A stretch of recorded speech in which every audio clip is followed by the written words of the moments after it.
வணக்கம் மக்களே. நாளைக்கு பார்த்தீங்க அப்படின்னா தாவேக்கா ஆரம்பிச்சு 3ஆம் ஆண்டு தொடக்க விழா. ஸோ அதனால் வந்து பார்த்தீங்க அப்படின்னா கோலாகலமாக பார்த்தீங்க அப்படின்னா ஏற்பாடுகள்லாம் தடல்புடலாக இருக்குது. என்ட்ரன்ஸ் வந்து வேறு லெவலில் இருக்குது. சம்பவமாக பண்ணிகிட்டு இருக்காங்க. ஸோ அதுக்கான வேலைப்பாடுகள் பயங்கரமாக நடந்துகிட்ருக்கு. ஸோ நாளைக்கு வந்து பார்த்தீங்க அப்படின்னா வேறு லெவலில் இருக்கும் பனையூரப்போ. ஸோ தளபதி அவர்கள் வந்து என்ன பேச போகிறார் அப்படிங்கிறத எதிர்பார்ப்பு பயங்கரமாக இருக்குது. ஸோ வந்து ஓராண்டு 2 ஆண்டு கடந்து இப்போ 3ஆம் ஆண்டு அடி எடுத்து வைக்கிறாங்க தாவேக்கா. ஸோ அதனால் வந்து பார்த்தீங்க அப்படின்னா சம்பவம் என்னென்ன சம்பவம் பண்ண போகிறாங்க அப்படிங்கிறது தான் எல்லா மக்களிடத்துலையுமே பயங்கர எதிர்பார்ப்பு இருந்துகிட்டு இருக்குது. ஏன்னா ஆண்டு ஆரம்பிக்கும் போது ஒன்றுமே இவங்களை கண்டுக்கல அப்படிங்கிற மாதிரிலாம் சொல்லிட்டு இருந்தாங்க. ஸோ 5% ஓட்டு, 8% ஓட்டு, 15% ஓட்டு தான் வாங்குவாங்க அப்படிங்கிற மாதிரி சொல்லியிருந்தாங்க. இப்போ வந்து பார்த்திங்க அப்படின்னா 22லேருந்து 30% வாங்குவாங்க அப்படிங்கிற மாதிரி சொல்லிட்டு இருக்காங்க.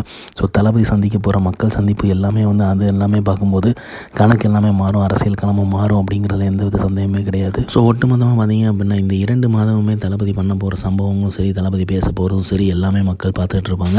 மக்கள் கூட்டணியோட பயங்கரமாக வந்து தாவேக்கா வந்து களத்தில் இறங்க போகுது. ஸோ வந்து இப்போவே வலுப்பெற்றுட்டு இருக்குது. இன்னும் வலுப்பெறும் அப்படிங்கிறதுல எந்தவித சந்தேகமே இல்லை.